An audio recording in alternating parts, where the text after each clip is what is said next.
Muy buenas noches al comité organizador, participantes, expositores y público en general. Es para nosotros un honor presentar la importancia de la calificación instrumental en los cromatógrafos líquidos. Esta presentación constará de dos partes. La primera a mi cargo, Stephanie Espinosa, que se basa en una introducción y los aspectos más importantes de la calificación instrumental, y la segunda parte a cargo de mi compañero Luis Sánchez sobre las pruebas de calificación de HPLC y UHPLC. La importancia de la calificación instrumental se fundamenta en la obtención de datos analíticos confiables, y estos a su vez tienen componentes principales que son la validación del método, la capacitación del usuario y la calificación del instrumento. Las calificaciones proporcionan una verificación documentada de que los instrumentos de laboratorio están instalados y funcionando de acuerdo con las especificaciones de rendimiento del fabricante. Los protocolos de calificación de... Gracias, Stephanie. Vamos a comenzar con lo que son las pruebas de cada uno de los módulos que componen un cromatógrafo líquido. IQ y OQ normalmente los facilita el proveedor de los equipos que se adquieran.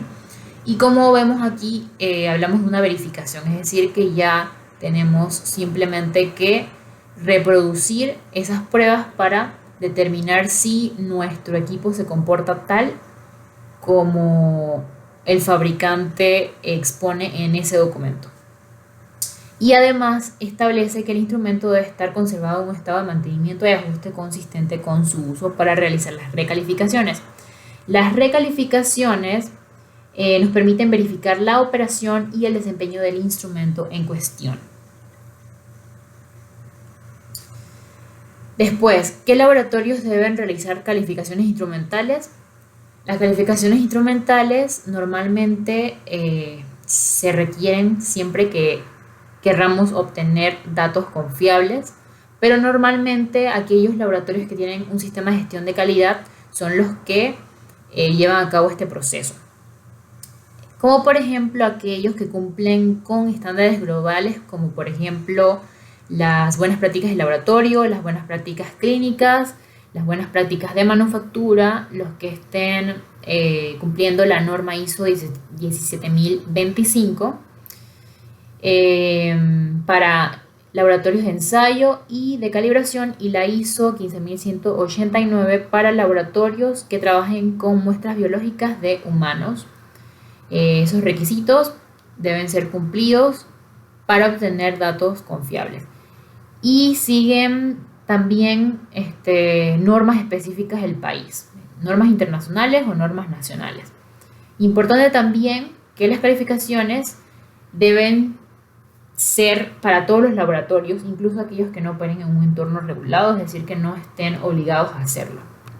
Siempre podrían intentar obtener una información un poco más detallada del instrumento y de los datos que él mismo arroja. El proceso de calificación de los instrumentos analíticos se fundamenta en 4 pasos. El primero es calificación del diseño, que nos permite evaluar esas especificaciones funcionales y operacionales del instrumento para así seleccionar cuál proveedor es el más adecuado según nuestro laboratorio y según nuestro método de análisis, el que se ajuste mejor a nuestros requerimientos. La calificación de instalación es aquella que establece que un instrumento es recibido de acuerdo a cómo se diseñó y especificó y que está adecuadamente instalado en el ambiente que se seleccionó. Aquí podemos ver un esquema en donde hablamos de la especificación del diseño, que se verifica en el IQ. Después podemos ver la calificación de operación. Este Gracias, proceso Stephanie. es Vamos a donde se comenzar con demuestra que lo el que son instrumento las pruebas funcionará de cada uno de los módulos según que las componen un especificaciones cromatógrafo funcionales líquido. establecidas por el proveedor. Y la diferencia aquí con el PQ es que se verifica que el equipo funcione con las especificaciones requeridas por el usuario. Extendiendo un poquito más esas diferencias, para el OQ, se enfoca en probar cada módulo del instrumento, ya sea la bomba, el autoinyector, el horno, etc. mientras que el PQ se basa en documentar el rendimiento del sistema de trabajo en general, el HPLC completamente. Y en esto podemos identificar problemas no solamente de hardware, sino también de software. También es que el OQ es específico para cada módulo y tiene normalmente un único protocolo, mientras que el PQ es general de todo el instrumento y además pues depende del usuario y depende del objetivo final de su análisis.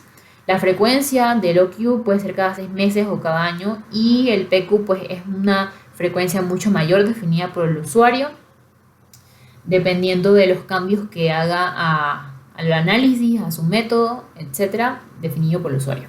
Los criterios de aceptación para el OQ, límites de cada módulo según el diseño, y para el PQ esos niveles de aceptación pues son elegidos de acuerdo a un desempeño aceptable para todos los instrumentos de laboratorio que sean similares. Por ejemplo, todos los HPLC de un laboratorio. Lo siguiente es quiénes pueden realizar la calificación instrumental. Primero, el usuario es el responsable de la validación del proceso de medición de la calidad y confiabilidad de los datos producidos y es quien define hasta dónde puede llegar, si va a cubrir todo el proceso de calificación instrumental o si va a contratar un ente externo para que facilite ese proceso. Y el proveedor tiene la responsabilidad de elaborar y proporcionar documentos con instrucciones claras y detalladas de las pruebas que son requeridas para demostrar un desempeño satisfactorio en el instrumento analítico. Normalmente el proveedor efectúa el proceso IQ-OQ de instalación y operación que se realiza una vez por instalación. El IQ por instalación. El OQ se realizan recalificaciones del mismo.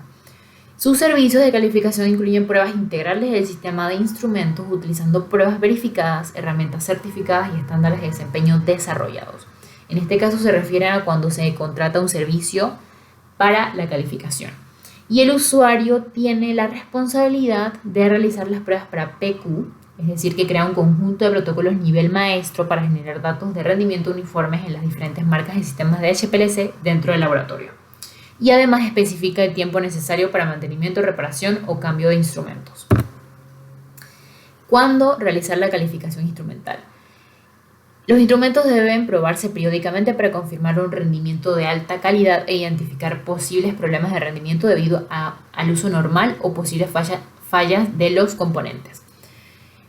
Primero, se debe realizar la calificación instrumental en la instalación, después del mantenimiento programado, y si existe una falla, si se encuentra una falla considerable que requiera un ajuste, pues después de una reparación crítica también, que puede ser seguida o no del mantenimiento.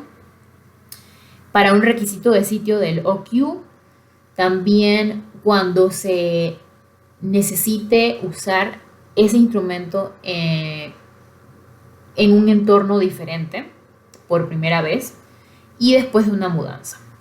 Y con esto pues termina la primera parte de introducción y aspectos más importantes de la calificación instrumental para pasar a la segunda parte. Gracias, Stephanie. Vamos a comenzar con lo que son las pruebas de cada uno de los módulos que componen un cromatógrafo líquido.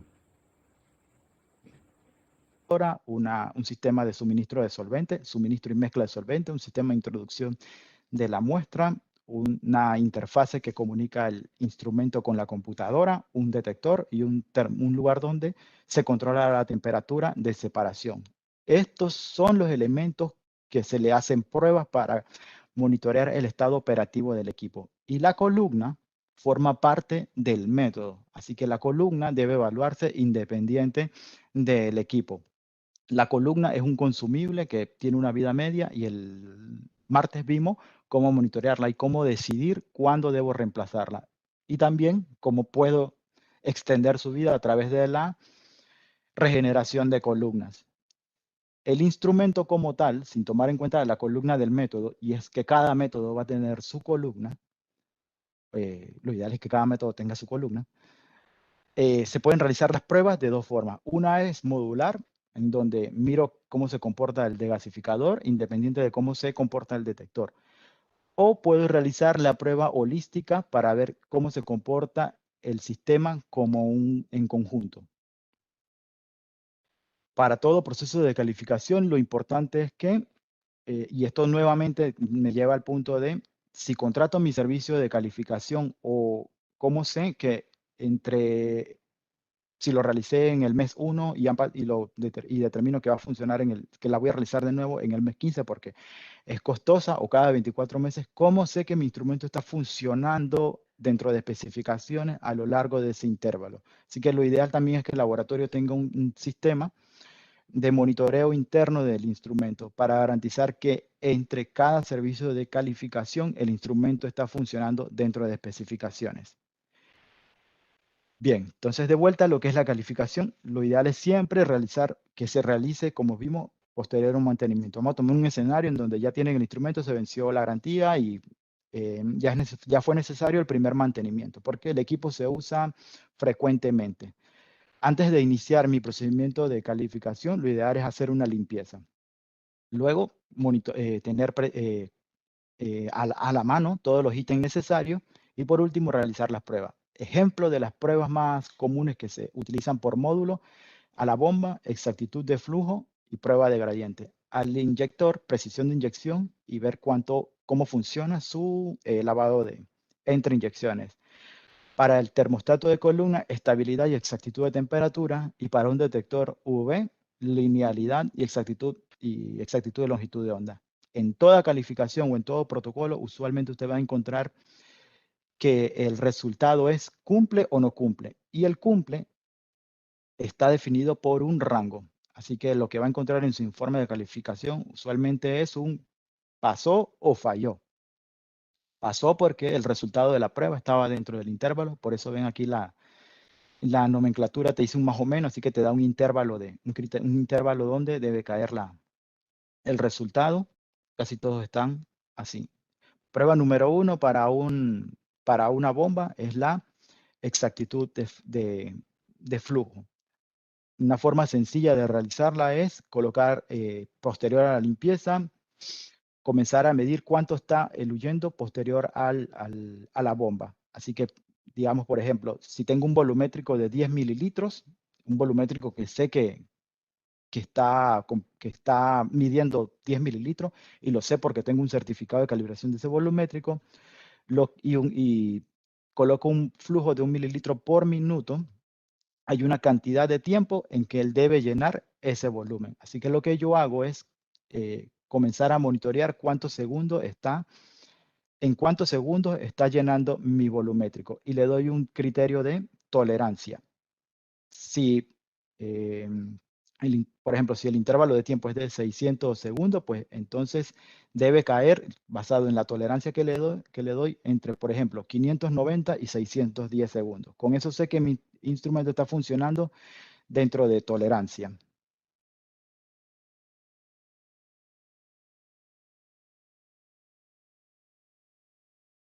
Con eso sé, y lo repito 3 veces para ver el promedio tener 3 datos y promediar el resultado. Y con eso sé que la bomba está dispensando flujo de forma constante. Otra prueba que se le puede hacer al detector es ver cómo mezcla los solventes a lo largo de un programa de ejecución. Como lo vimos que es necesario para cuando tu cromatografía la cromatografía con la que estás trabajando opera en modo de gradiente. Y aquí pues ven que hay un gradiente tipo paso a paso. Bien, entonces, cromatógrafo, bomba, necesito saber si los solventes se están mezclando de forma correcta. Y lo que hago es diseñar un programa de mezcla en donde uno de los dos solventes tiene un componente que responde al detector sobre el cual estoy trabajando. Y con esto voy a observar un incremento de la línea base que me va a permitir tomar datos y luego calcular cómo se están mezclando esas fases móviles. lo usual para la prueba de gradiente es utilizar una fase que responde al detector. Y yo programo mi sistema para que comience a aspirar solvente, pero a un porcentaje de 0 del que absorbe. Luego le voy programando que ese componente de la fase móvil que absorbe comience a aumentar su concentración. Y yo voy a observar que la línea base va aumentando hasta el punto en que el 100% de mi fase móvil corresponde a la solución que es capaz de responder al detector. Así que cuando tengo el 100% de esa fase móvil, tengo un valor, una señal instrumental que voy a tomar como referencia.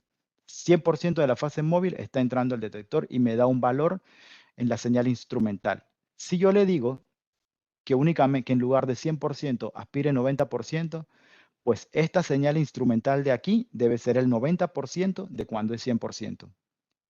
Y de igual forma, cuando le pido que la mezcla sea 50% el que absorbe y el que no absorbe, al igual que si es 10%, la señal instrumental aquí debe ser el 10% de cuando es el 100% de la señal que absorbe. Está un poco enredado, pero intenté explicarlo de la mejor forma posible. Bien, la idea aquí es que uno de los componentes de la fase móvil genere señal. Comparo cuánto es la señal cuando la fase móvil es 100% la que responde al detector. Luego lo varío en 90, 50 y 10% para confirmar que esa señal instrumental es el 90, el 50 o el 10% de cuando absorbe de cuando está pasando el 100%. Y yo le doy un criterio de tolerancia, porque aquí a este 10% de composición de la fase que absorbe puede ser 10 más o menos un criterio de tolerancia. Así que yo le asigno como un porcentaje de variación. Aquí, por ejemplo, el resultado fue 10.7, 49.9, 90.1. Pero hay que tener un criterio de aceptación para esto. Y ese criterio de aceptación depende entonces del fabricante o de la especificación que cada laboratorio, con la que cada laboratorio decidió trabajar. Aquí, por ejemplo, tenemos un ejemplo de dos equipos de un laboratorio. Tenemos el equipo A y tenemos el equipo 7. El equipo A cumple con... esto es de otra diapositiva. Sorry. Voy a saltarme esta de acá. Esta se traspasó. Bien, voy a volver acá. Podemos tener dos laboratorios en un equipo. Uno que tiene un porcentaje de desviación que anda por el 4.9, 4.8, menos 4.8, y otro que tiene un porcentaje de 0.1%, 0.2%, 0.3% a 10, 50 y 90. Ambos equipos cumplen, pero ambos equipos están operando, uno muy cercano al valor de referencia y el otro está en el límite del criterio, en el límite máximo de aceptación. Así que hay que tener cuidado a la hora de evaluar esto porque el resultado te da información. A medida que se aleja, a medida que se acerca al extremo del criterio de aceptación, pues hay que comenzar a pensar si algo está pasando, porque en la siguiente prueba puede que esté fuera ya del criterio de aceptación y lo que vas a necesitar entonces es hacer un ajuste. Bien, ahora pasamos al inyector. La función del inyector es, de forma reproducible y de forma limpia, introducir, de forma que utilice una inyección limpia, introducir una cantidad fija de volumen. La prueba más común hay dos formas más, dos formas más usuales de realizar esta prueba son, uno, le pido al equipo que me haga una cantidad de inyecciones de un patrón que responde al detector. Así que lo que yo hago es medir cómo varía el área, porque esa variación de área me da información sobre la precisión con la que está tomando los volúmenes de inyección. Y la otra es pedirle al inyector que también haga una cantidad de inyecciones, pero lo que hago es medir la diferencia de peso de lo que está introduciendo al equipo. Por ejemplo, si hago 10 inyecciones de 50 microlitros, pues la diferencia de peso en el vial debe equivaler a las 50 inyecciones. 10 por 50 me da una cantidad de volumen, la densidad del agua es tanta, así que la diferencia en masa en el vial debe ser muy próxima a eso. Y se le da también un criterio de aceptación. Aquí, por ejemplo, tengo un equipo A y un equipo B. Ambos cumplen con el criterio de comprobación, pero ambos equipos tienen valores diferentes. El equipo A se está aproximando ya al límite máximo permitido. Así que sobre el equipo A hay que tomar unas consideraciones debo comenzar a mirar qué es lo que está pasando en el instrumento, porque sí, cumple en este momento, pero se está aproximando al máximo permitido. Y el equipo B puede que sea un equipo igual o puede que sea un equipo de otra marca, pero el equipo B está funcionando muy a tope. La otra prueba que se realiza al autoinyector es la de el lavado. Y pues la idea es que entre lavados no permanezca restos de la inyección anterior. Esta prueba sí es propia casi de todos los fabricantes. Cada fabricante tiene un diseño de prueba diferente. Así que esto la voy a dejar aquí nada más. Ahora veamos lo que es el termostato de columna. Su única misión es controlar la temperatura. Y como temperatura es una magnitud del Sistema Internacional de Medida, yo lo que utilizo para saber cómo anda ese control de temperatura es un sistema que me permite realizar medidas de temperatura. Lo ideal es que ese dispositivo con el que estoy haciendo medición esté en estado de calibración.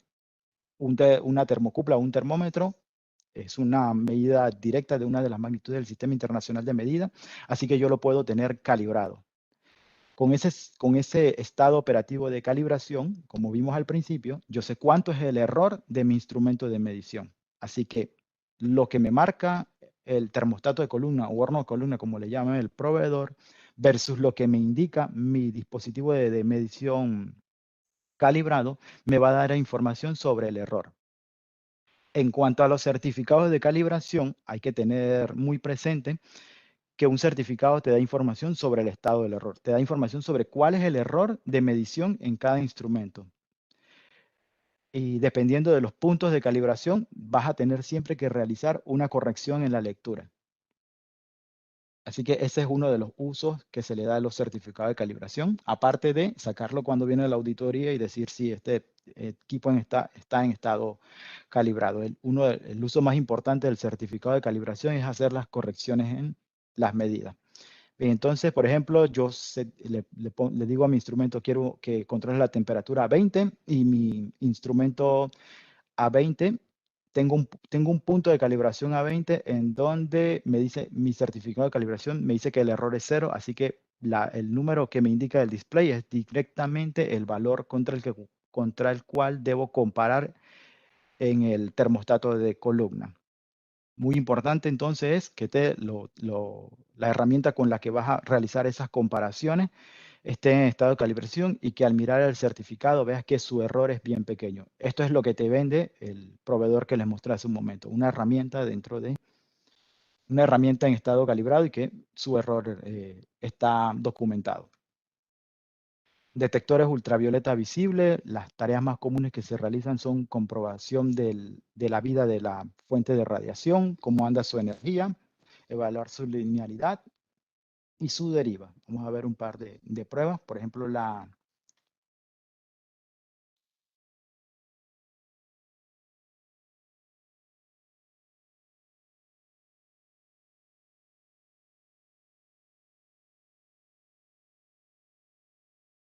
sorry, un minuto aquí. Bien, en un detector, por ejemplo, lo que hay que monitorear siempre es, en este mismo orden que lo voy a decir, cómo anda la energía. Y luego ver cómo andan las horas. Esas dos pueden monitorearla en este orden, pero siempre en conjunto. Las horas de la lámpara te dan información sobre la consideración que debes tener de reemplazo. Pero las horas que tienen descritas de cambio no significa que estrictamente a la hora 2001 la lámpara ya deja de funcionar. Si la lámpara tiene suficiente energía, pues la puedes seguir utilizando, pero toma en cuenta que a partir de ese momento debes monitorear cómo anda la energía y que ya si no la tienes, ya debes comenzar a tramitar el reemplazo de la lámpara. Las fuentes de radiación es importante en el detector que sean monitoreadas su vida media, pero también es importante que tomes en cuenta siempre cómo anda su energía de referencia. casi todos los proveedores tienen una prueba para evaluar cómo anda esa energía de referencia a X longitud de onda. Y por ejemplo, si una lámpara tiene 2015 horas y el criterio de aceptación es mayor de 400 y la lámpara te está marcando 800, pues puedes utilizarla, puedes documentar que la vas a seguir utilizando bajo el criterio de evaluación de su energía. Pero no significa que la vas a volver a evaluar dentro de un año. Significa que a partir de este momento se vuelve crítico el monitoreo frecuente de cómo anda esa energía, porque en algún momento ya está en algún momento ya va a comenzar a fallar. Sobre esta diapositiva lo que quería llegar es que tanto horas como energía son importantes monitorearlas. Estas son dos de las características importantes del detector. El otro es su evaluación de la linealidad. Se preparan una serie se puede hacer de dos formas, al igual que en el inyector. Hago una serie de inyecciones. El área debe crecer de forma lineal, así que yo debo encontrar un criterio de linealidad. Y la otra es realizar una medición directa de las absorbancias en el detector y aplicar una ecuación del fabricante que te permite identificar cuánto es el error por nivel. Usualmente ese error no debe superar más del 5% y en estos momentos estamos viendo esos valores de concentraciones en donde ven que varía a menos de la unidad. Así que la linealidad de ese detector se está comportando de forma óptima. Bien, entonces ya para terminar terminando esta sección de calificación, está lo que es la prueba holística. Una en donde yo pruebo el sistema como un todo.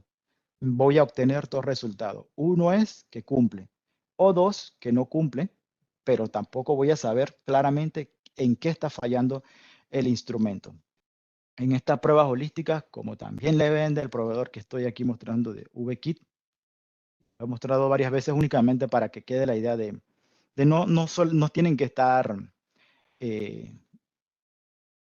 no deben estar pensando que la parte de calificaciones se debe realizar únicamente con el proveedor del equipo. Si a usted le gusta el servicio que le da el proveedor de su equipo, pues puede seguirlo utilizando, pero también existen alternativas. No lo haga porque tiene que hacerlo porque tiene que hacerlo y el único que puede darle el servicio es él. Hágalo porque usted elige trabajar con ese proveedor, porque ese proveedor le da confianza y le gusta el servicio que le da. Prueba holística, en lo que consiste es en realizar una serie de inyecciones de un patrón que usualmente trae más de un componente para evaluar lo que es la resolución entre los picos y tener información sobre, usualmente, un pico que no se retiene y 3 picos sí que se deben separar y que la resolución entre ellos debe tener un valor específico.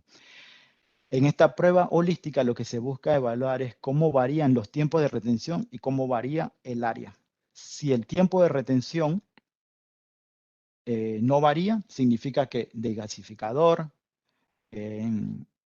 bomba, mezcla de solventes, válvula selectora y mezclador están funcionando de forma óptima. Si el área de los picos no varía o cumple con... Y estas son las pruebas que se le realizan a cada uno de los componentes del cromatógrafo líquido. A manera de comentarios finales, pues le recomendamos tomar en cuenta considerar los siguientes puntos. Uno, las pruebas se realizarán de forma manual o automatizada, ya que actualmente existen software e instrumentos que traen un programa para realizar de forma sistematizada cada una de estas pruebas. Segundo punto, la frecuencia en que se van a realizar estas pruebas y las tolerancias que definen los criterios de aceptación para mantener dentro del laboratorio los instrumentos, para que estén operando dentro del instrumento. Y por último, definir si estas actividades van a ser contratadas o si las van a realizar de forma interna en laboratorio. Con esto terminamos lo que es nuestra presentación en el 11º Congreso de Química de Panamá. Gracias a Copaqui por esta oportunidad y cualquier consulta nos puede escribir al correo formacionpromet1@promet-sa.com.